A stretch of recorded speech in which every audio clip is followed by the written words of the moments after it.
Hey, hi guys, how are you doing? Man, long time no see. I'm sorry about that. You know, I should have probably put a short little video out earlier than what I did, but I'm still alive, still going. Uh, Went through a lot of heartbreaking things the last year and 5 months.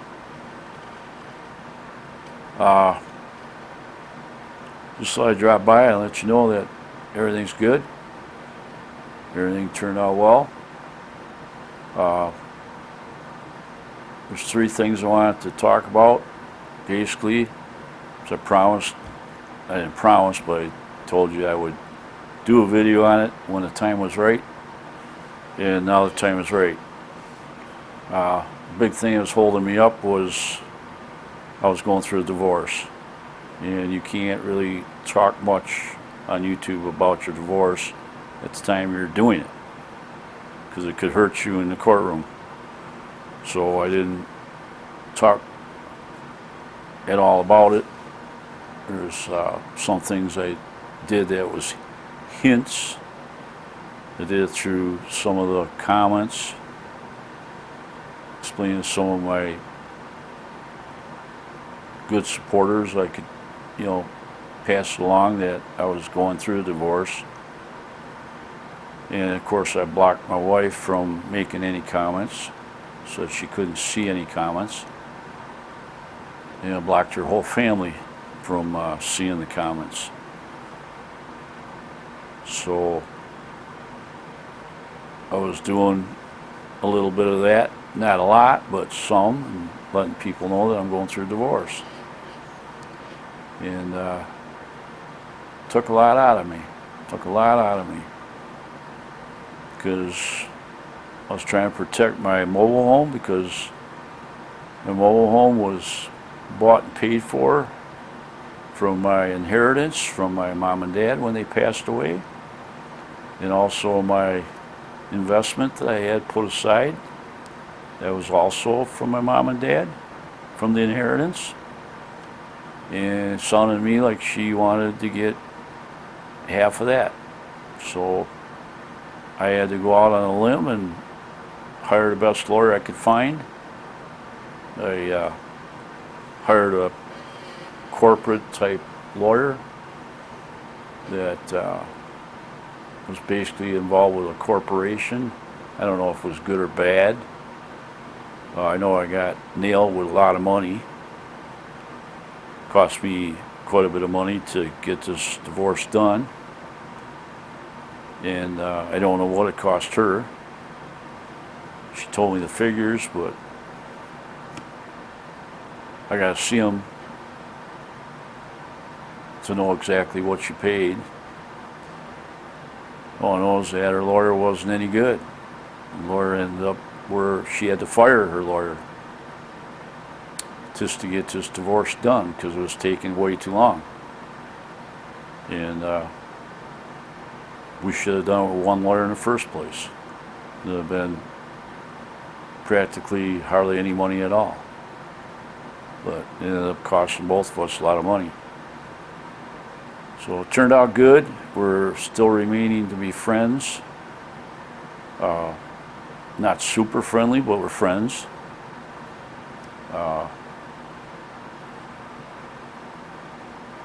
We visit each other, periodically, and she comes to my house, I go to her house. And it's a good thing to have a friendly divorce rather than have enemies, because enemies don't get you anywhere. So turned out good. She come out good, and I feel I came out good. So we both feel great about the whole thing, and that's just the way it is. So the other thing is, I'm going to talk about the other dilemma I was going through at the time, just before the divorce started. We ended up with bed bugs in the house. Well, that was a disaster. is a ferocious little bug. You don't ever want to get them. We finally got rid of them, and it cost Orkin a lot of money because they screwed up. They came in and they heat treated my house twice. First time it didn't take. Second time they came in and they melted a whole bunch of stuff. It cost thousands of dollars worth of damage. So I ended up getting them to settle with me on that, and ended up with a lot of repairs to the mobile home. So as we speak right now, the mobile home is complete. We got all brand new rugs. We got brand new vinyl. Some of the trim had to be replaced and fixed. Some of the doors had to be fixed. TVs were damaged. DVD players were damaged. I paid for replacement of all that. And everything's good, but it took a long time. It added a lot of stress on me. You know, you got the bed bugs, and then you got the divorce, and then you got the pandemic, all right at the same time. You know, so I'm telling you, right now my health is not the greatest when it comes to the stomach. And I'm pretty sure that I got an ulcer, and who knows what's going on. And then I got beat over the head with the way my insurance was working. My insurance was, I got catastrophic insurance, and I went to my agent and asked him what he could put me in, and he got me in what they call the marketplace. Well, what's the marketplace? Never heard of it. He said, well, I can put you in the catastrophic, you know, it's $8,000, and there'd be a small premium. So first year I paid a small premium. It was like $29 a month. But it was $8,000 deductible. So if anything terrible happened to me, I'd pay $8,000 and they'd pay the rest. Well, that part's fine, except for one thing. I didn't really have to use it. All I had to use it for is to get, you know, see the doctor and get my prescriptions renewed. You know, they want to see you once a year. And I did that. And but I found out that the marketplace is basically a government company, you know, paid for by the government. It's basically Obamacare. And I didn't know that. And if I would have known it at the time, I probably would have went without insurance and paid the penalty. But I didn't know it. And I thought I was getting an okay deal. But what they do is at the end of the year, they send you a form like a W-2, and it shows you what they paid for premiums. You know, they paid your premiums for you. So now, if you made any money on the side, or if you, in my case, I was making, you know, all my retirement money was considered income. So now I'm getting taxed on all that money because it's Obamacare and they paid the premiums. But it didn't turn out too bad. I ended up where the accountant did the work on it, and I ended up paying $1,100, you know, for my taxes for the end of the year. And it started out where I got $300 and some back, and then somebody caught it and said that I didn't report my marketplace form, and what's a 1099 or something like that, or I forget the numbers on it, 1099A or whatever, or 999. I don't know. I can't even remember the numbers on it, but it's a form that you have to take to your account, and then she's got to re-amend it, and then that's what she did. And it ended up, instead of getting $300 and some back, I had to pay it back, and then it ended up costing me $1,100. So that was bad news. So that was on top of everything. So anyways, welcome to the good old days. That's all my stories. So thought I'd tell them to you, and if you're getting interrupted with this air conditioner, I can't help it. I'm inside the mobile home, and it's loud. The air conditioner's loud. So yeah, I just thought I'd stop by and chat with you a little bit.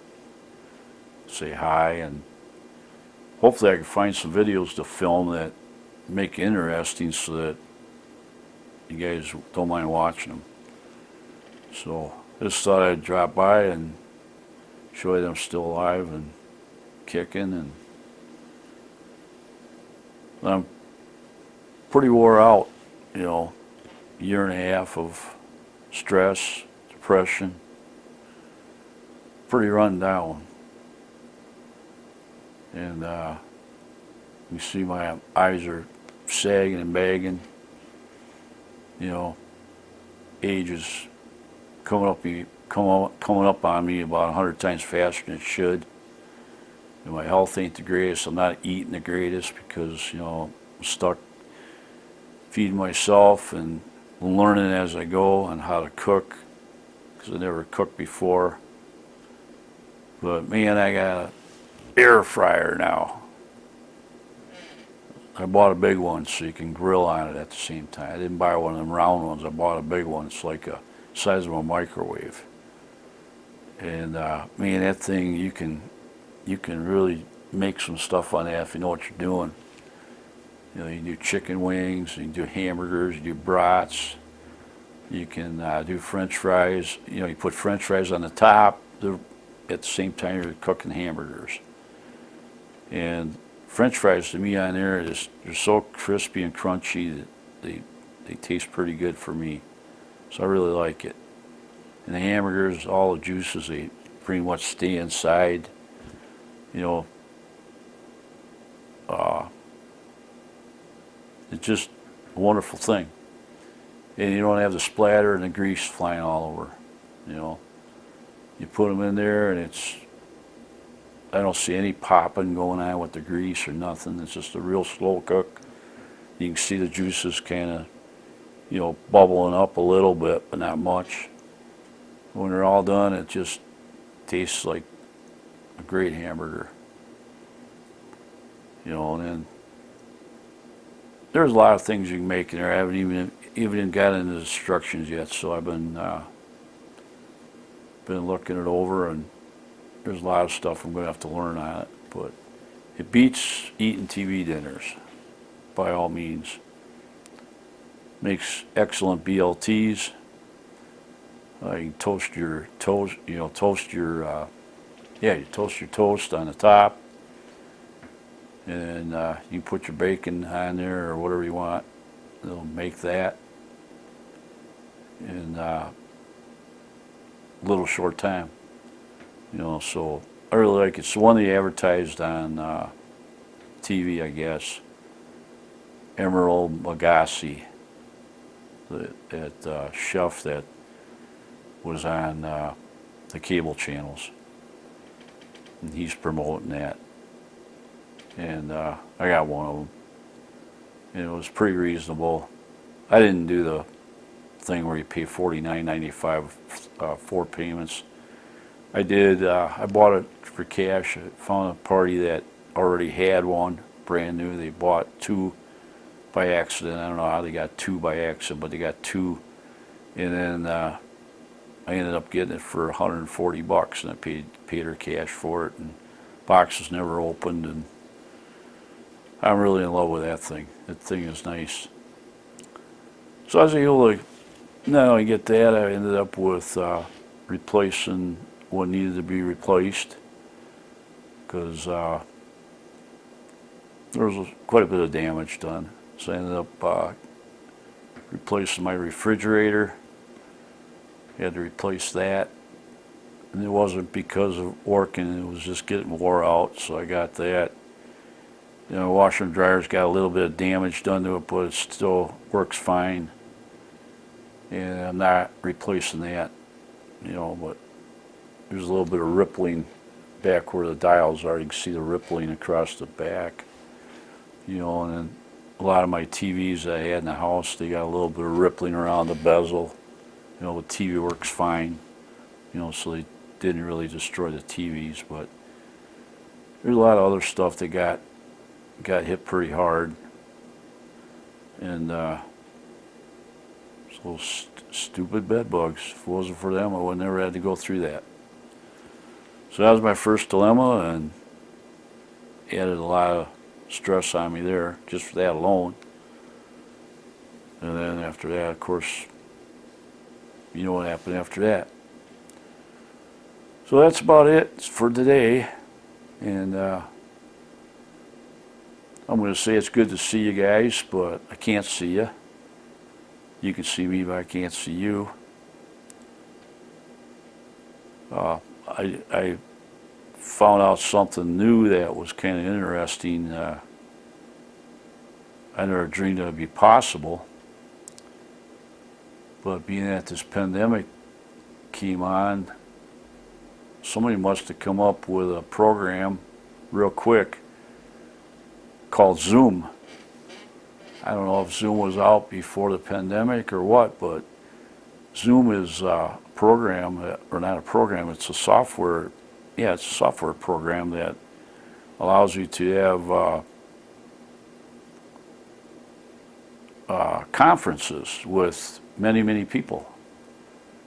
And I learned about it from our church, and you sign on to it, and then you're a guest, and then the host would be whoever's in charge of it. You know, like in our case was a pastor. He was in charge of it. So then he would do the sermon online, and then all of us would sit with our little thumbnails of everybody around the outside, and if you want to see more, you just sit there, or you could see other people. So at least we got to see everybody while we sat at home. And it was amazing because Zoom is what got me through the divorce. We used Zoom on the court. We did everything electronically. You know, we had the court case on Zoom, and everybody was in the courtroom that needed to be. There was only like, I think, 6 of us, and it was all handled and dealt with, and finished up. You know, anything that was kind of weird about it is that it could have all been done real simple right from the beginning. And it turned out to be a real cluster because her lawyer didn't want to do anything. And I was thinking the worst. I thought they were stalling. So I was running my tail off trying to cover all ends. And I spent a lot of money doing research and trying to dig up documents of my inheritance money, how it was given to me and all that, so I could prove that it's definitely an inheritance. And that took a lot of time and effort and a lot of stress. So that's the way it went, and it's all over. Now we gotta forget about it. Start a new life. So, well, it's about time for me to get going and start the air fryer up so I can eat something. So we'll let you guys go, and you guys all have a great day and what's left of it, and keep making those videos the best you can, and I'm going to try to do the same. Right now I'm a little camera shy. I haven't done it for quite a few months, and I got to get back in the groove again. So hopefully I can find something to film that's interesting and keep making videos. I'm not going to promise anything going to be every week, but I certainly will try my best to do as many as I can as time goes on. And leave it at that. So, all right, you guys, you got, like I said before, you have a great day, what's left of it. May it be a blessed day for you. And keep your attitude straight, and do a lot of praying like I do. And it never hurts to keep praying. So we'll see you guys on the next one. All right? All right. Bye.